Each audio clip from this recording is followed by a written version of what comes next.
They told us technology was a young person's game. That if you were born before the moon landing, you'd never keep up with smartphones, smart homes, and AI assistants. But here's the truth no one saw coming.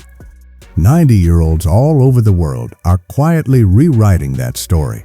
You see, for decades we've heard the same tired line. Seniors and tech just don't mix. We picture them squinting at buttons, struggling with remotes, or asking their grandkids to fix the internet. But somewhere along the way, the script flipped. In a quiet revolution, one that didn't make headlines at first, nonagenarians began embracing technology in ways nobody expected. Not just dabbling, not just trying it out. We're talking full-on integration into their daily lives, and not for novelty, but for freedom, safety, and connection. And the stories are wild. Like the 94-year-old widow in Chicago who controls her entire home with just her voice. She tells her smart assistant to adjust the thermostat, turn on her favorite jazz playlist, and even remind her to water the plants. No fumbling for switches, no sticky notes all over the fridge. Her entire routine, streamlined and effortless, because she's got tech doing the heavy lifting. Or the 90-year-old retired teacher in Sydney who travels to Paris, Tokyo, and the Amazon rainforest without ever leaving his recliner. How? Virtual reality. He slips on a headset, and suddenly he's standing at the foot of the Eiffel Tower, hearing the chatter of tourists and the distant hum of traffic. It's not just entertainment, it's therapy, joy, and exploration all in one. And here's the part that makes this so fascinating. These aren't tech-savvy hipsters in disguise. They're people who grew up in a world without microwaves, remote controls, or even color television. People who learned to adapt, not because they had to, but because they wanted to. That's the real shocker. Because the stereotype has always been that seniors avoid tech out of fear, frustration, or the belief that it's not for them. But when you talk to these 90-year-olds, a different picture emerges. They'll tell you, it's not about keeping up with the times. It's about making the times work for them. Smart speakers aren't just fancy gadgets. They're a way to stay independent longer. Tablets aren't just for social media. They're a tool for staying mentally sharp, reading the news, and streaming old movies at the tap of a finger. Wearables aren't just fitness trackers. They're literal lifelines that can call for help if something goes wrong. Think about it. In your 90s, even small inconveniences can feel like major obstacles. Walking to the store might be exhausting. A trip to the doctor might require coordinating rides, enduring long waits, and braving bad weather. For some, even remembering to take daily medications can become a challenge. But suddenly, there's an app for that. There's a voice assistant for that. There's a smart device, a wearable, a piece of software designed not just for convenience, but for dignity.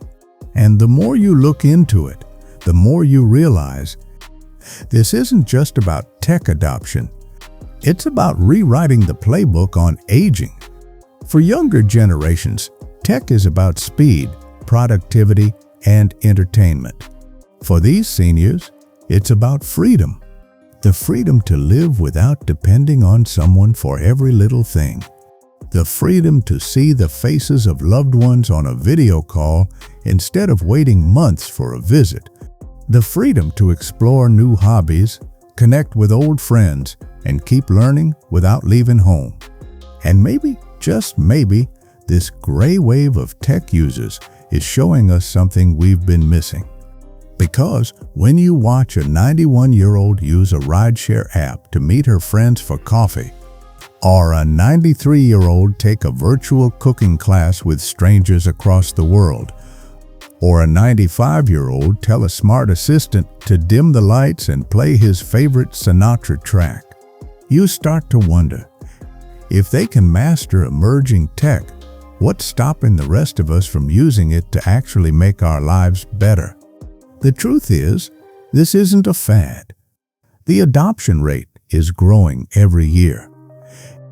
And with more devices being designed with accessibility in mind, larger fonts, voice control, simplified menus, it's only going to accelerate. But there's another reason this story matters. One we don't talk about enough. Loneliness.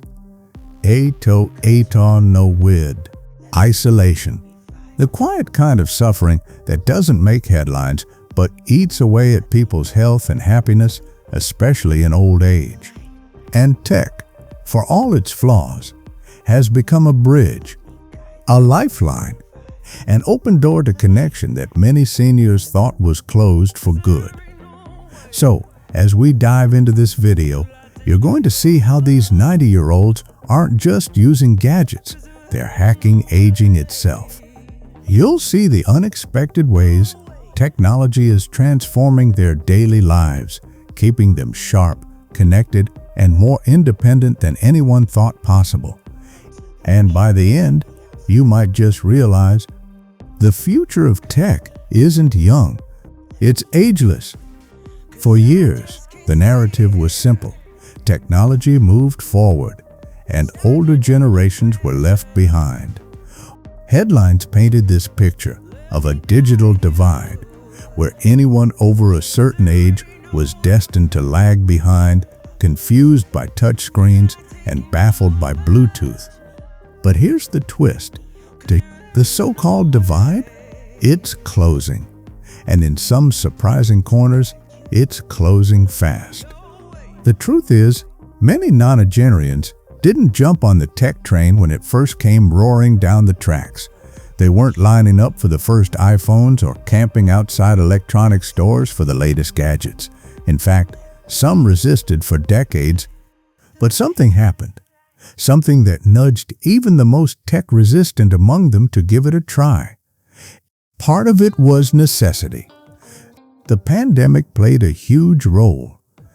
Suddenly, everyday life from groceries to doctor visits was happening online. And for someone who couldn't easily leave the house, the choice became stark: adapt or be cut off. But it wasn't just about surviving in a lockdown world. Something else was at play, something more exciting. Technology itself had evolved. It wasn't just faster and sleeker, it was friendlier. The kind of user-friendly that doesn't require a manual the size of a dictionary. Voice commands replaced complicated menus. One-tap apps replaced endless setup screens. Devices stopped demanding you adapt to them and started adapting to you. And that's where the magic happened. Meet Harold, 90. 5 years ago, he didn't own a computer, didn't want one. He said, "I've made it this far without the internet. Why start now?" Then his daughter sent him a tablet preloaded with a single button on the home screen. Call family. Tap it, and instantly he was looking at his granddaughter's smiling face from across the country. That one moment, seeing her live, hearing her laugh, was all it took. Now, Harold uses that same tablet for everything from ordering groceries to checking baseball scores. Or take Margaret, 90, who lives alone and has arthritis in her hands. She never bothered with computers because typing was too painful. But then her neighbor introduced her to a voice assistant. No typing, no clicking, just speaking. Now she uses it to turn on lights, set reminders for medication, and even write emails to old friends. Her words, her voice, sent across the world in seconds. What's happening here isn't just about devices. It's about a shift in mindset. Because when you strip away the fear and the frustration, you're left with pure possibility. And these 90-year-olds, they're seizing it. Some of them are even outpacing people half their age. You'd be surprised how many seniors now own wearables that track their health, send alerts to doctors, and keep their kids updated in real time. Not because someone told them they should, but because they've seen the difference it makes. There's also this unexpected ripple effect.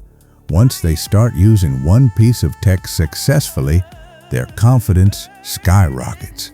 A nonagenarian who learns how to video call her family might then try online shopping.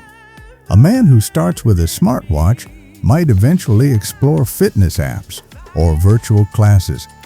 And before long, they're living in a fully connected world they once thought was out of reach. It's easy to underestimate just how radical this is. For someone who spent most of their life without the internet, adopting this level of technology isn't just about learning new tools. It's about rewriting decades of habit. And yet, when you talk to them, you hear the same thing over and over. I didn't think I could do it, but now I wish I'd started sooner. That's the unseen revolution. But it's not happening in headlines or flashy marketing campaigns. It's happening in living rooms, kitchens, and quiet afternoons when someone finally decides, let's see what this thing can do. And with each new success, that old stereotype fades a little more. The one that says older people are too set in their ways or not cut out for technology.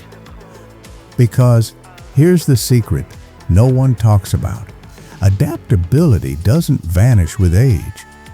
Curiosity doesn't expire. And once you give someone a tool that genuinely improves their daily life, regardless of their birth year, they'll find a way to master it. But here's where it gets even more interesting. This isn't just about embracing the basics like phones and tablets. These 90-year-olds are going beyond what most people their age, and frankly, even many in their 40s or 50s would attempt. They're exploring smart home setups that automatically lock doors at night. They're using medical devices that send data to doctors without a single appointment. They're experimenting with VR headsets, online learning platforms, even social media to connect with strangers who share their interests. And it's not just practical, it's empowering. For many, the moment they realize they can control their world with a tap or a command is the moment they stop feeling like life is slipping away from them. Instead, they start feeling like they're in control again. And that's what makes this revolution so powerful. It's not about chasing trends. It's about reclaiming agency. It's about saying, I'm not done living my life on my own terms. Now, you might be wondering, what exactly are they using? What are the tools making such a difference in their day-to-day lives? That's what we're about to dive into next. Because once you see the specifics, the smart devices, the wearables, the apps, you'll understand why this movement isn't slowing down anytime soon. If you think this is just about learning how to send a text or check email, think again. Because the real magic, it's happening in the day-to-day wins. The quiet little victories that make life smoother, safer, and a whole lot more enjoyable. Let's start with something almost every 90-year-old I spoke to mentioned: smart home devices. For most of us, flipping a light switch or adjusting the thermostat is no big deal. But for someone with arthritis, limited mobility, or vision challenges, those small movements can feel like running a marathon. That's where voice assistants step in. With a simple, turn on the kitchen lights, the room is bright. Play Frank Sinatra, and suddenly, there's music in the air. Set a reminder for my 2 p.m. medication, and it's like having a personal assistant who never forgets. Take Eleanor, 93. She lives alone and has been fiercely independent her whole life. But after a fall last winter, her family worried constantly. Her solution? She set up smart lighting that turns on automatically when she gets out of bed at night, guiding her safely to the bathroom. No fumbling, no shadows, no risk of tripping. A tiny bit of tech, massive peace of mind. Next up, wearable tech. If you think fitness trackers are just for marathon runners, let me introduce you to Harold. Yes, the same Harold from earlier. After his doctor warned him about irregular heart rhythms, his son gave him a smartwatch that tracks his pulse. At first, Harold wasn't interested. "I don't need another watch," he said. But when it buzzed one afternoon with a heart alert and his doctor caught a potential issue early, that changed everything. Now, Harold calls it his lifeline. And it's not just heart monitoring. Some wearables detect falls and can automatically call for help, sending a location to emergency services. Others track sleep, hydration, or even subtle changes in movement patterns, things that might hint at bigger health issues before they become serious. For someone in their 90s, that's more than convenience, that's security. Then there's the unsung hero of senior tech adoption, tablets and apps. Why tablets? Because they hit the sweet spot between a smartphone and a full computer. The screens are big enough to see clearly, but the touch interface is intuitive. No tiny buttons, no complicated trackpads, just tap, swipe, and go. And once seniors get comfortable, the possibilities are endless. Cognitive engagement, apps with brain games designed to improve memory and reaction time. Entertainment, streaming services for classic films, TV shows, or live concerts.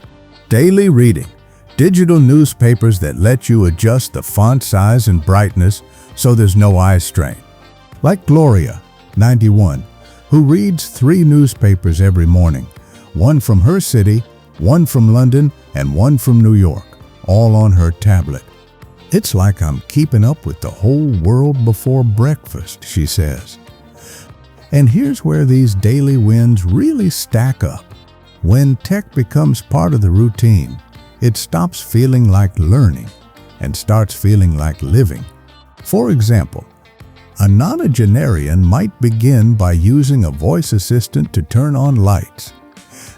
Then they try asking for the weather.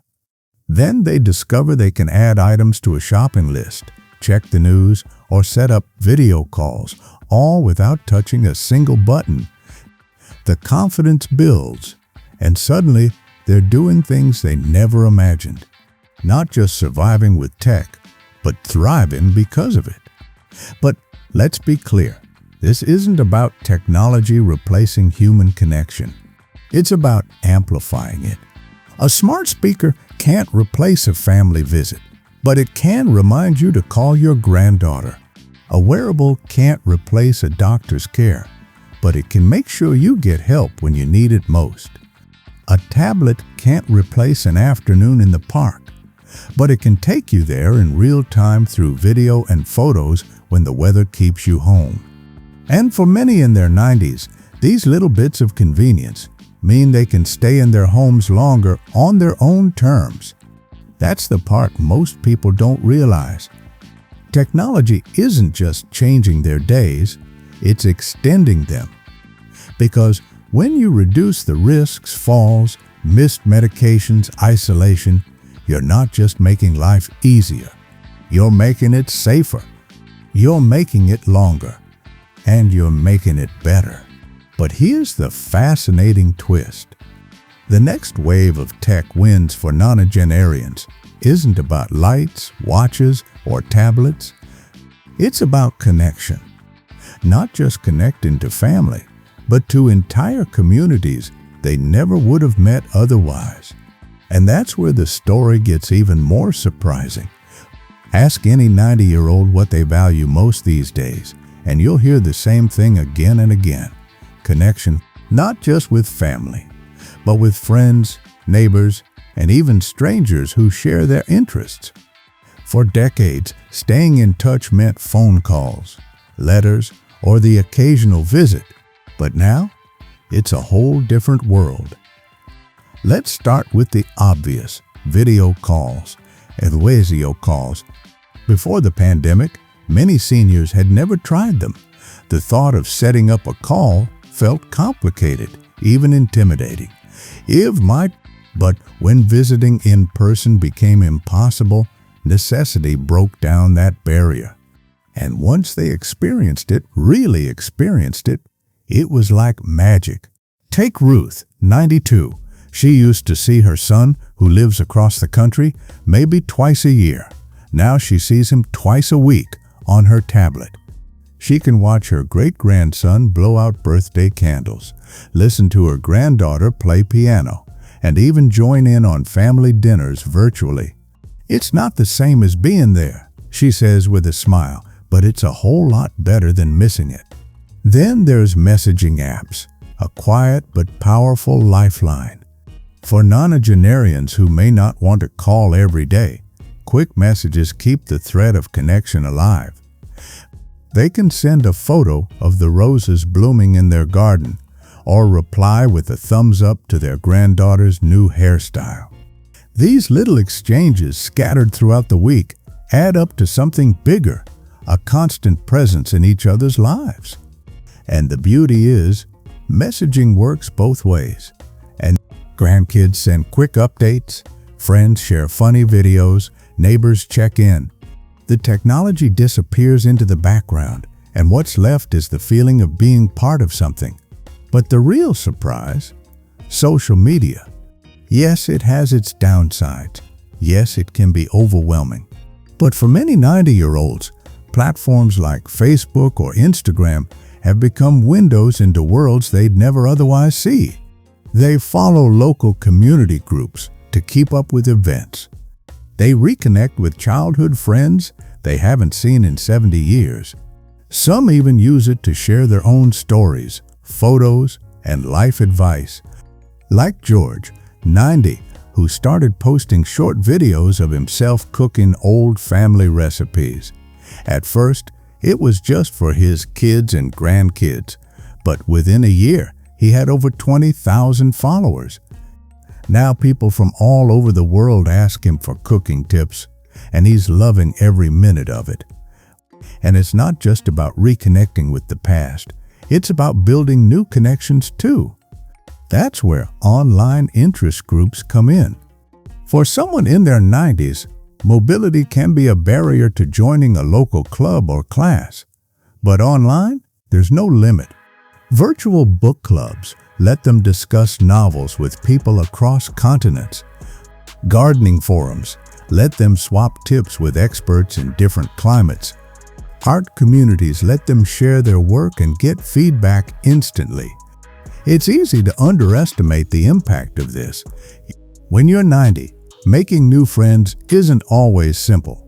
Many social circles shrink with age. But the internet flips that reality on its head. If your big dog mock of but the internet, suddenly you can meet dozens of people who share your exact interests, and you don't even have to leave the house. This is where tech stops being a tool and starts becoming a bridge, not just between generations, but between worlds. Because when a grandmother in her 90s joins a video chat with her college-age grandson, they're meeting on common ground. They're using the same platforms, sharing the same spaces, speaking the same digital language, and it changes the dynamic.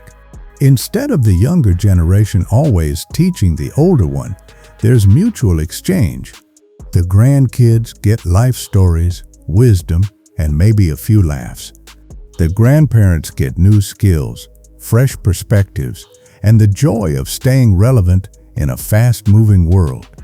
And here's the thing, connection isn't just nice to have at this stage in life, it's essential.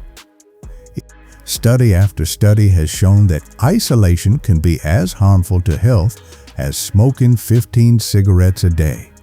It's linked to depression, cognitive decline, and even shorter lifespans. So when a 90-year-old uses a messaging app to talk to friends, or joins a virtual choir, or spends an hour laughing with family over video call, it's not just passing the time. It's keeping the mind active.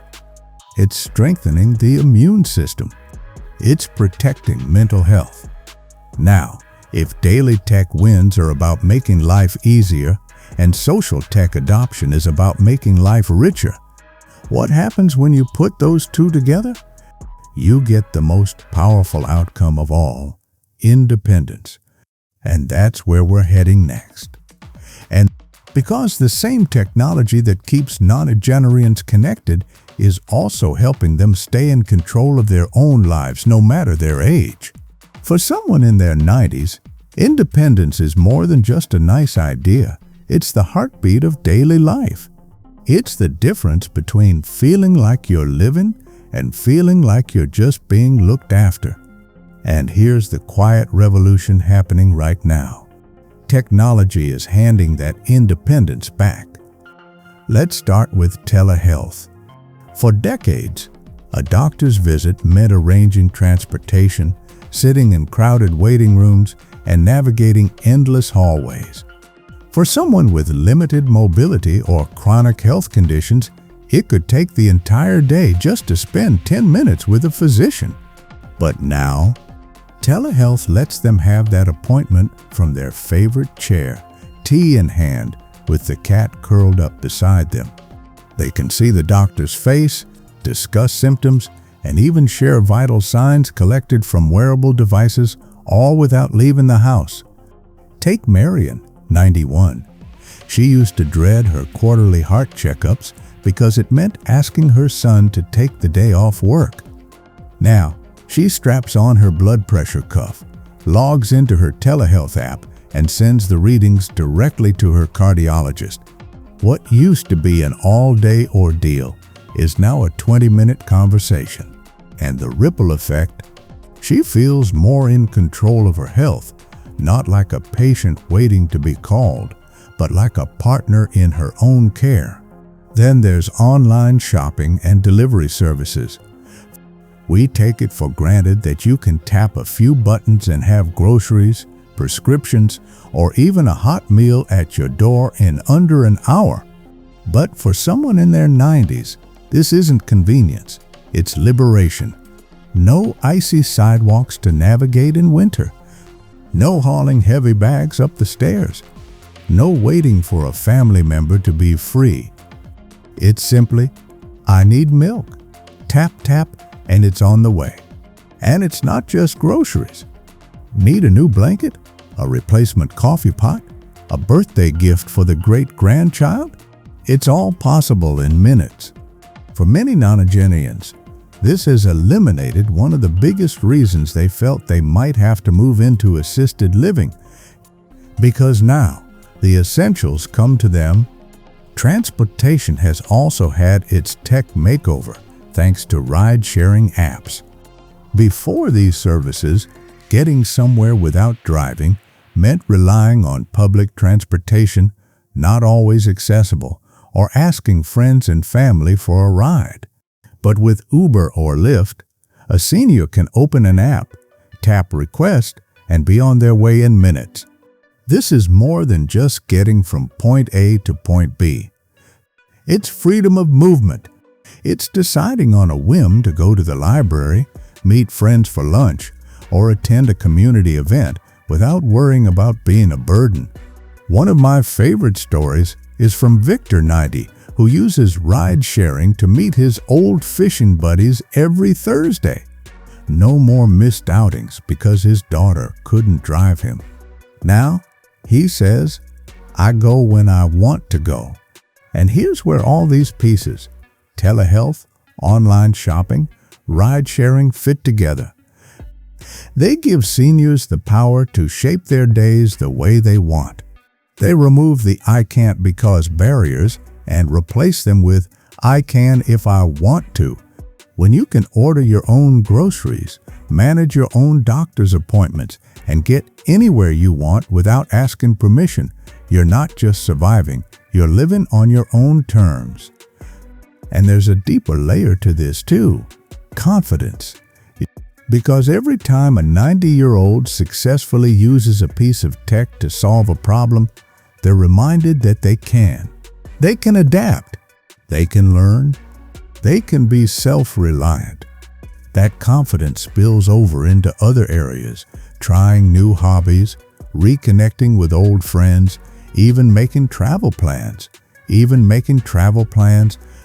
Yes, travel plans.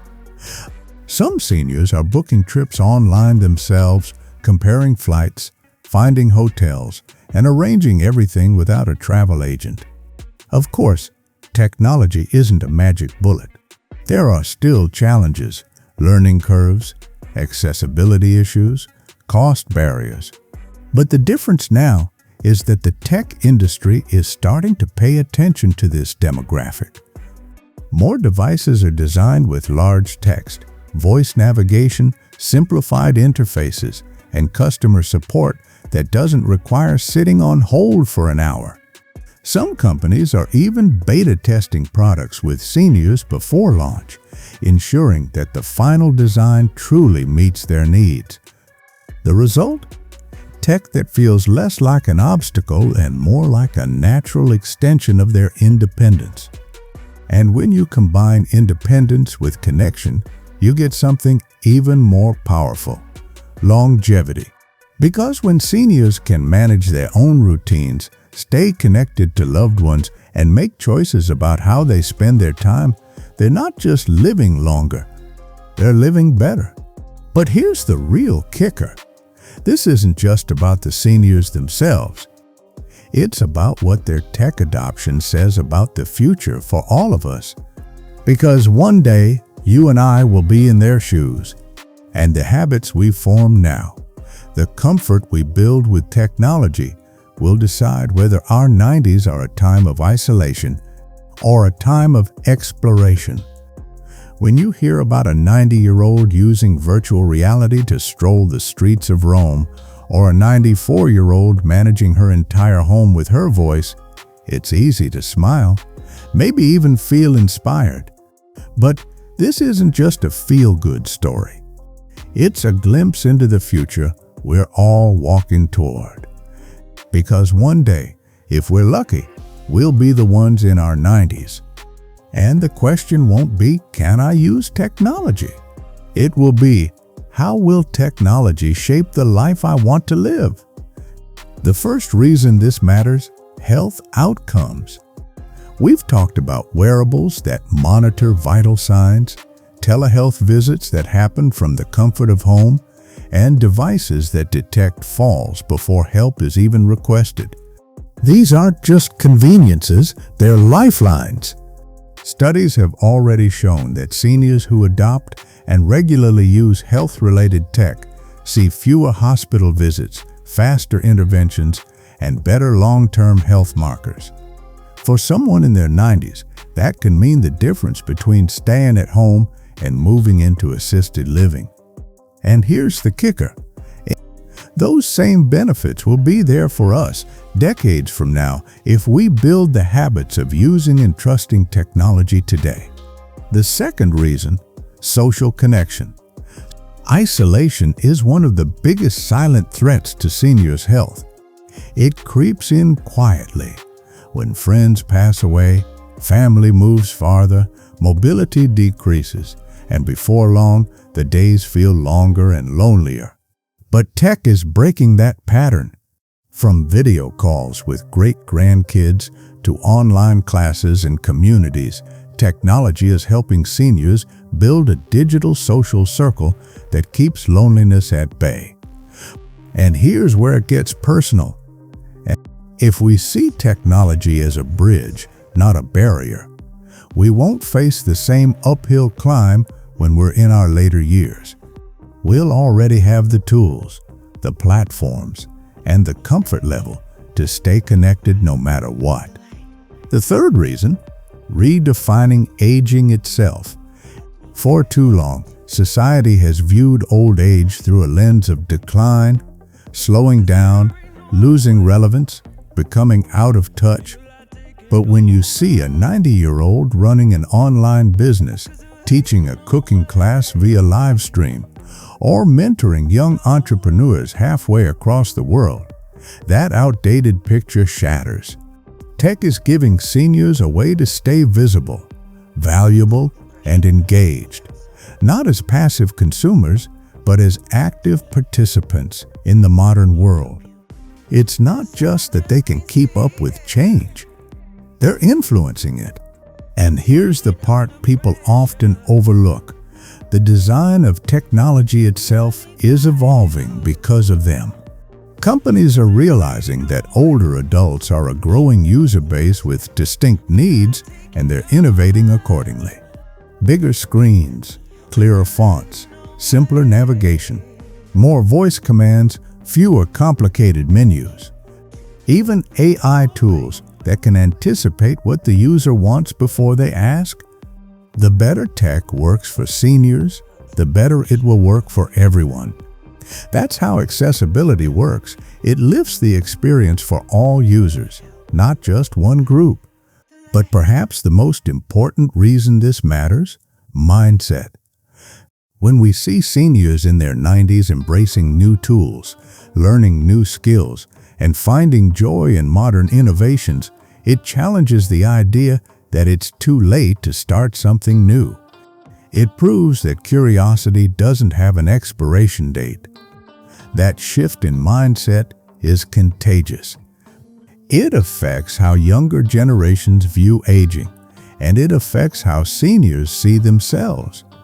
Instead of thinking, "I'm too old for that," they start thinking, "I can still try that." And that small change can lead to huge differences in how someone spends their later years. Of course, this revolution isn't without its challenges. Not every senior has access to high-speed internet or the means to buy the latest devices. There are still learning curves, frustrations, and moments where tech fails. But here's the thing: those barriers aren't fixed. They're shrinking every year as tech gets cheaper, easier, and more intuitive. And every time a 90-year-old successfully sets up a smart speaker or joins a Zoom call, it chips away at the belief that these tools are only for the young. So, why does this matter for you watching right now? Because whether you're 20, 40, or 60, the habits you form today will shape the quality of your life tomorrow. The more you embrace and adapt to new technology now, the easier it will be to integrate the innovations of the future. And if you're someone with older relatives, you have a chance to be part of their tech journey. A chance to introduce tools that could make their lives safer, richer, and more connected without waiting for a crisis to force the change. The future is ageless because technology doesn't have a birth date stamped on it. It's a toolbox, ready for whoever picks it up and learns to use it. And right now, some of the most inspiring people picking up those tools are in their 90s. They're not just keeping up with the times, they're proving that the times can keep up with them. If there's one thing we've learned in this journey, it's that the image of seniors being left behind by technology is fading fast. In its place, a new reality, one where a 90-year-old can run a household from a voice command, explore the pyramids in VR, or send a photo halfway around the world in seconds. And maybe the most powerful part? They're doing it not to keep up, but to live better. Think about Eleanor with her automatic nighttime lights. She's not chasing the latest gadget for bragging rights. She's making her home safer so she can keep living there on her terms. Think about Harold, whose smartwatch alerted him to a heart problem before it became an emergency. That tiny device isn't just a piece of tech, it's a second chance. Think about George, the 90-year-old home cook who shares his recipes online with thousands of strangers. For him, social media isn't a trend, it's a dining table big enough for the whole world to sit at. These aren't outliers. They're early examples of a movement that's growing by the day. And here's the deeper truth. This isn't just about them. It's about us. Because what we're seeing right now is a test run for the future of aging. Every tool they're adopting today, smart devices, health wearables, virtual communities, is a blueprint for what our own lives could look like decades from now. The choice we have is simple. We can either let technology pass us by, or we can grow with it, so that when we're 90, it feels like an old friend instead of a stranger. Here's the thing. We tend to underestimate older generations when it comes to adaptability. We assume habits are too ingrained, that change is too hard. But the evidence is right in front of us. Adaptability doesn't vanish with age. If anything, when you've lived through world wars, economic collapses, and cultural revolutions, picking up a new gadget is just another chapter in the story. These seniors have already seen more change in their lifetimes than most of us can imagine.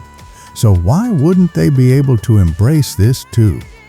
And if they can adapt to the tools of our time, imagine how much easier it will be for us to adapt to the tools of our future. We'll have the advantage of familiarity. The same way a 94-year-old today can learn a smart assistant in an afternoon, we might one day slip seamlessly into tech that feels like science fiction right now.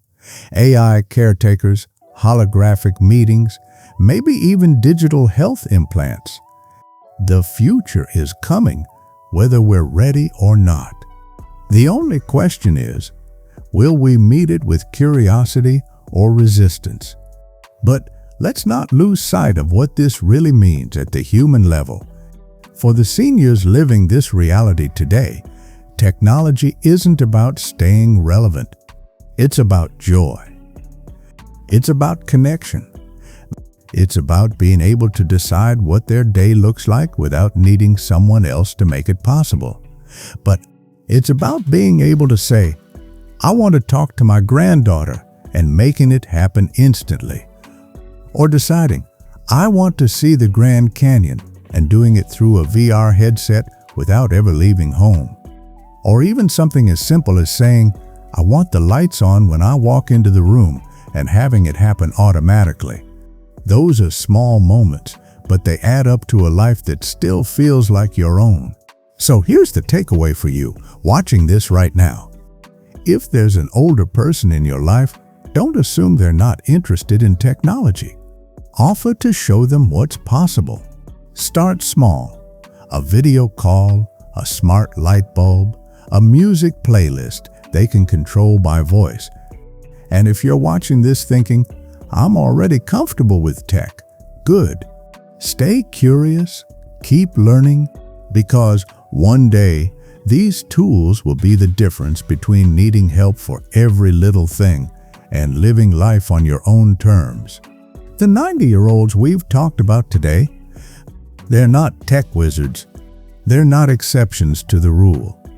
They're proof that age is not a wall.